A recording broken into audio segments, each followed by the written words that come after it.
Seja bem-vindo a mais um estudo no canal Clamando no Deserto. Gostaria de pedir que, caso você veja esse assunto como interessante, que você possa curtir, compartilhar, se inscrever no nosso canal. Nós temos também o canal Pensando Bem, que está bem em início. Se você puder também colaborar conosco, curtindo, compartilhando, se inscrevendo nesse canal, vai nos ajudar bastante para que outras pessoas tenham acesso a esse tipo de mensagem. Gostaria de te convidar para uma oração para que nós possamos começar o nosso estudo. Obrigado, Deus. Esteja conosco, nos auxiliando nesse estudo.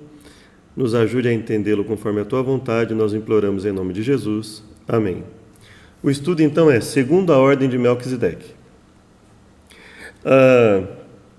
A ideia do autor de Hebreus é justificar porque Jesus, que não é da descendência de Levi, pode ser entendido como sumo sacerdote e ser não só o sacrifício único e eterno, como também o sumo sacerdote único e eterno, que é o sacrifício dele substituindo o sacrifício de animais, por exemplo, e o seu sumo sacerdócio substituindo todo o sacerdócio humano no que diz respeito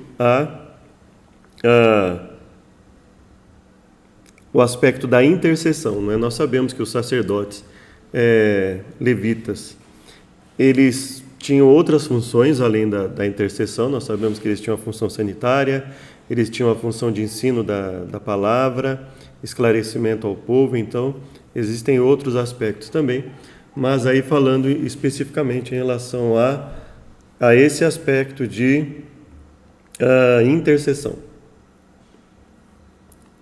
Bom, assim também Cristo não se glorificou a si mesmo para se fazer sumo sacerdote, mas aquele que lhe disse: Tu és meu filho, hoje te gerei.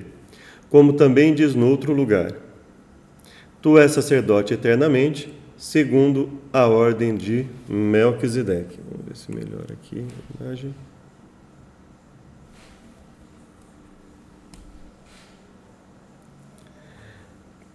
Então ele diz sobre a glorificação referente a Cristo, não é? Ele teria sido escolhido por Deus para ser sacerdote. Ele faz essa comparação: Tu és meu filho, hoje te gerei, e tu és sacerdote eternamente, segundo a ordem de Melquisedeque, que está lá no Salmo 110, não é? Que, aliás, nos diz o seguinte, né? Vamos lá no Salmo 110. O Salmo 110, ele é um salmo bastante interessante, né? Ele fala: Disse o Senhor a meu Senhor: Assenta-te à minha direita, até que ponha os teus inimigos por escabelo de teus pés. Então ele fala do próprio Yod-Heh-Vav-Heh, do próprio Eterno, se referindo a um outro Senhor. E ele fala: Assenta-te à minha direita. E ele fala: O Eterno enviará o cetro de sua fortaleza desde Sião, dizendo: Domina nos meios dos teus inimigos. O teu povo se apresentará voluntariamente no dia do teu poder, com seus ornamentos.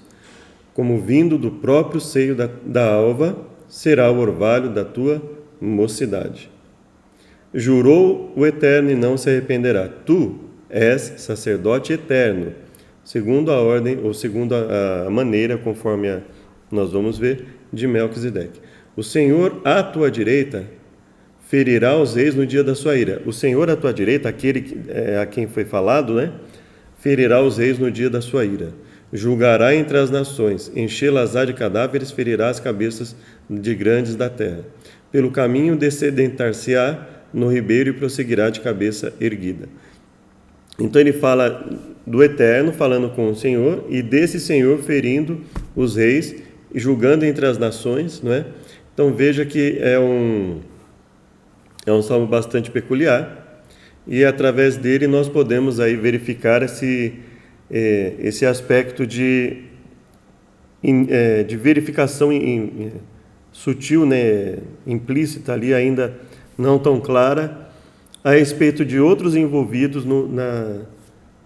no plano da redenção, no plano de Deus, para o senhorio, para o domínio da terra, para o julgamento dos seres humanos. Então nós percebemos aí aos poucos as informações sendo reveladas, se abrindo para o ser humano, né? no que diz respeito ao plano da redenção, no que diz respeito à divindade e assim sucessivamente. E ele faz essa comparação da questão do tu és meu filho e tu és sacerdote eternamente, juntando isso no quesito de que, olha, Jesus, que veio aqui como filho e foi o nosso sacrifício, ele também é o nosso sacerdote, sendo designado por Deus sumo sacerdote segundo a ordem de Melquisedeque. Então vamos lá comentar um pouco sobre isso, né? O comentário bíblico adventista do sétimo dia, no volume 7, página 461, que fala ali de Filipenses a Apocalipse, diz o seguinte: ordem, do grego taxis, sucessão fixa, posição, natureza, qualidade, posto. Aqui, as definições de sucessão fixa e ordem não parecem adequadas, pois Melquisedeque não teve uma linhagem de sucessores, pelo menos não uma linhagem de sucessores informada, né?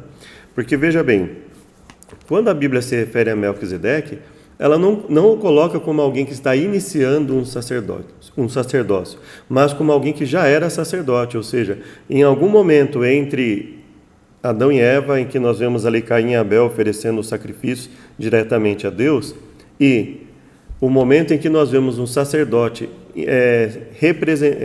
fazendo o papel do sacerdote, do sacerdócio ali, e nós sabemos que um dos papéis do sacerdote era receber o sacrifício para oferecer a Deus, então nós vemos ali um sacerdote que substitui o oferecimento direto do ser humano a Deus, ou seja, alguém que receberia ali os sacrifícios, por exemplo. Então nós vemos que em algum momento ali pode ter surgido esse sacerdócio, e provavelmente surgiu, porque no Melquisedeque, como eu disse, ali em Gênesis, pelo menos eu não enxerguei nenhum ponto que desse a entender que Melquisedeque estivesse iniciando o seu sacerdócio naquele momento, ou só para Abraão, por exemplo, não existe essa colocação. Então possivelmente nós estamos falando ali de um sacerdócio já existente antes, e que possivelmente continuou a existir, e não sabemos quais foram exatamente os acontecimentos ali em relação a isso, mas nós sabemos que em algum momento entre esse sacerdócio de Melquisedeque e o povo de Israel, Deus estabeleceu então o sacerdócio para o povo de Israel através dos levitas, e todos que quisessem fazer parte do povo de Deus deveriam então fazer parte do povo de Israel e então fazer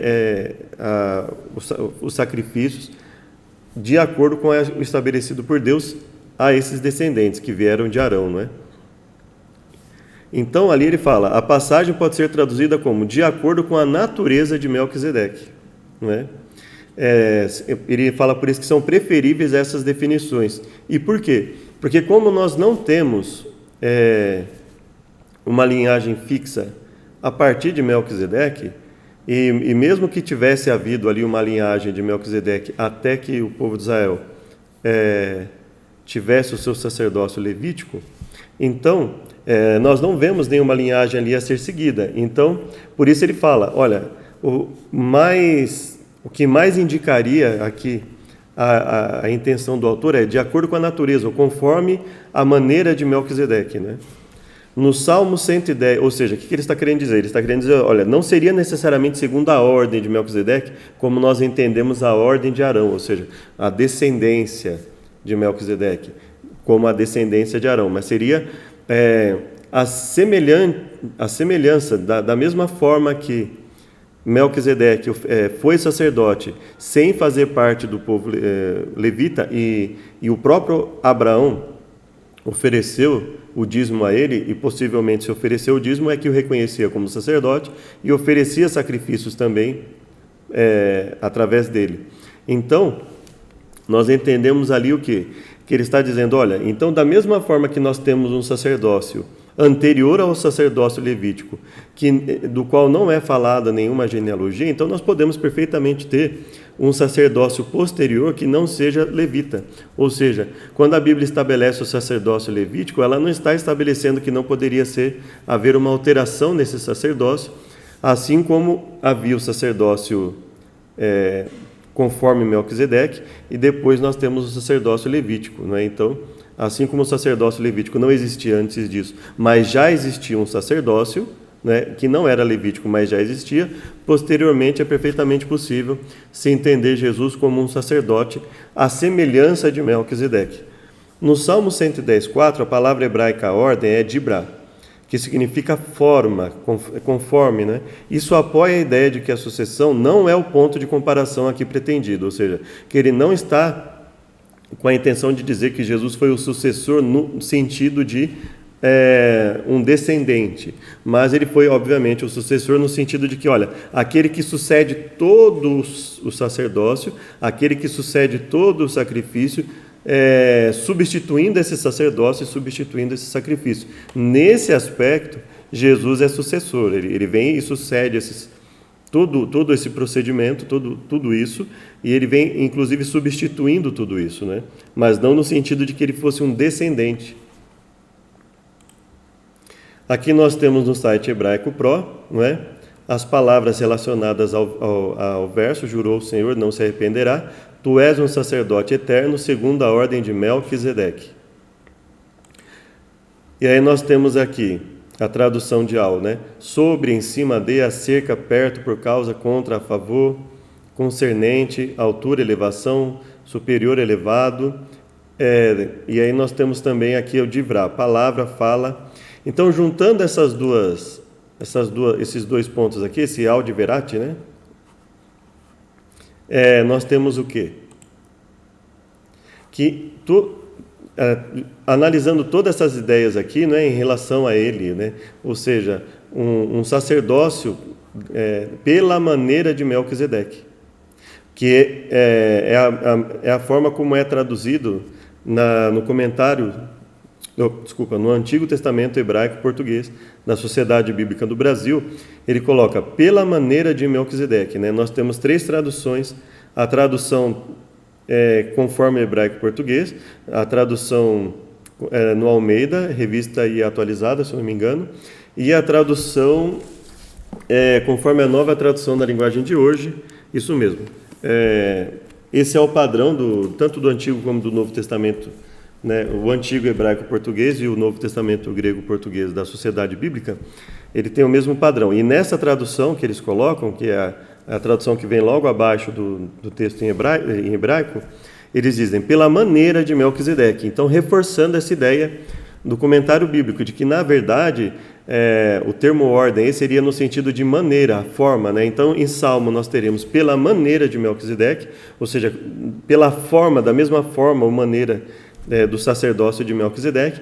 Então, apoiando essa ideia de que lá em Hebreus a intenção seria comparar a ordem de Arão, a sucessão de descendentes de Arão, à maneira de sacerdócio de Melquisedeque, ou seja, não foi segundo a ordem de Arão, mas conforme a maneira ou a forma do sacerdócio de Melquisedeque.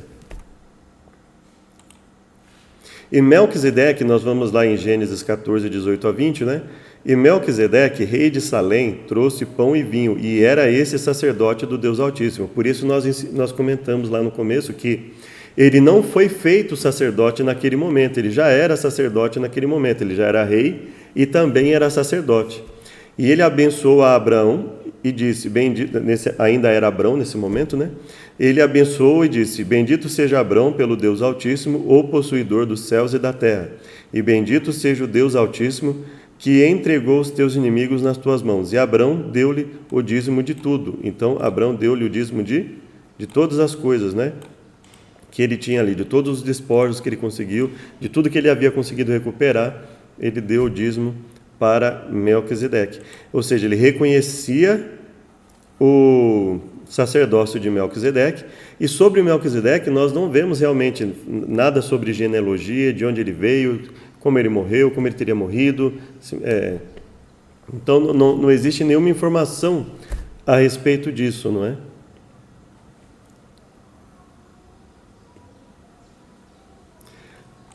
Aqui, ok. Sem pai, sem mãe, sem genealogia, não tendo princípio de dias, nem fim de vida, mas sendo feito semelhante ao Filho de Deus, permanece sacerdote para sempre. Então veja que ele fala, permanece sacerdote para sempre, depois que ele diz assim, olha, sendo feito semelhante ao Filho de Deus, permanece. Então, o que eu entendo aqui, quando ele diz permanece sacerdote para sempre, ele permanece sacerdote através de Cristo, ou seja, Cristo mantém eterno o sacerdócio de Melquisedeque, ou seja, dando a entender que não seria necessariamente, ele não, como ele fala dele como semelhante ao Filho de Deus, então ele não poderia ser o próprio Cristo ali, não é? Mais à frente, nós vamos ver aqui, acho que no 8º slide, isso mesmo.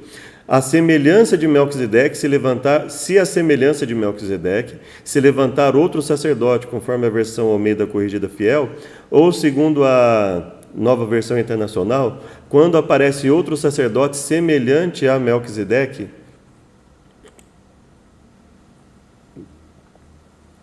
Então, o que eu entendo aqui? Entendo que nesse ponto,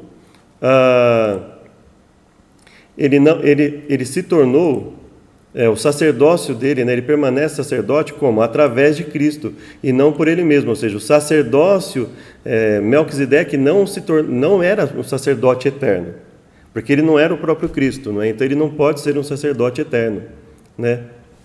Não pode permanecer sacerdote eternamente, porque ele não é Cristo, e Cristo se torna o sacerdote eternamente.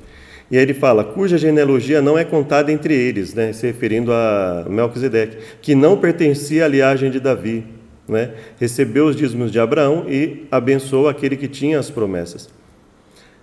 Aqui certamente tomam dízimo os homens que morrem, ali, porém, aquele de quem se testifica que vive. Aqui, novamente, eu entendo que ele fala que se testifica que vive, não por ele mesmo, não se referindo ao próprio Melquisedeque, mas se referindo a Cristo, ou seja, ele, como tipo de Cristo, ele vive, né, como aquele que vive, ou seja, Cristo seria aquele que torna o sacerdócio semelhante ao de Melquisedeque, o sacerdócio eterno, que é o sacerdócio que não vem da linhagem de Davi e que não precisa mais de nenhuma ligação com genealogia alguma, não é?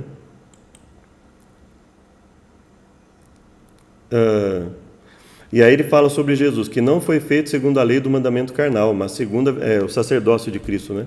Não segundo o mandamento carnal, ou seja, não segundo a lei que foi estabelecida aos sacerdotes humanos, mas segundo a virtude da vida incorruptível. Então, ele está se referindo ao plano da redenção, ou seja, no plano da redenção, Jesus cumpre o requisito de alguém perfeito morrendo em lugar do ser humano, e por isso ele se torna não só o sacrifício, mas o sacerdote perfeito, o sumo sacerdote perfeito, e por isso ele se torna sumo sacerdote eternamente, ou sumo sacerdote eterno, segundo a ordem, no sentido de segundo a forma, segundo a maneira, conforme Melquisedeque. E, na verdade, aqueles foram feitos sacerdotes em grande número, porque pela morte foram impedidos de permanecer. Mas esse, porque permanece eternamente, tem um sacerdócio perpétuo. Então ele fala, como Jesus é eterno, tanto como sacrifício, como o sacerdote, ele é eterno nos dois aspectos. Ele é o sacrifício eterno, ele é o sacerdote eterno, ou seja, não é necessário mais um novo sacrifício, não é necessário mais um novo sacerdócio após ele. Ora, daqueles sacerdotes tem havido muitos, porque a morte os impede de continuar em seu ofício. Mas visto que vive para sempre, Jesus tem um sacerdócio permanente. Então aí nós percebemos que quando ele fala do sacerdócio, daquele que vive para sempre, se referindo a Melquisedeque, vive para sempre como? Através de Jesus, ou seja, Jesus é o que faz o sacerdócio de Melquisedeque ser eterno, ou seja, porque é um sacerdócio semelhante, ou seja, através do sacerdócio de Cristo, o sacerdócio semelhante que é o de Melquisedeque permaneceria para sempre, né? Ele permaneceria sacerdote para sempre, ou seja, seria uma figura de linguagem, no meu entendimento, para se referir ao sacrifício de Cristo. Então, Melquisedeque permanece para sempre através do sacerdócio de Jesus. Espero que tenha sido útil, que Deus nos abençoe a todos. Gostaria de convidar para mais uma oração. Senhor Deus, muito obrigado por tudo que o Senhor nos tem concedido. Pedimos que nos abençoe e nos dê sabedoria para falar da Tua palavra. Nós agradecemos por tudo, imploramos que esteja conosco em nome de Jesus. Amém. Até o próximo estudo, que Deus nos abençoe. Sejam sempre bem-vindos ao nosso canal.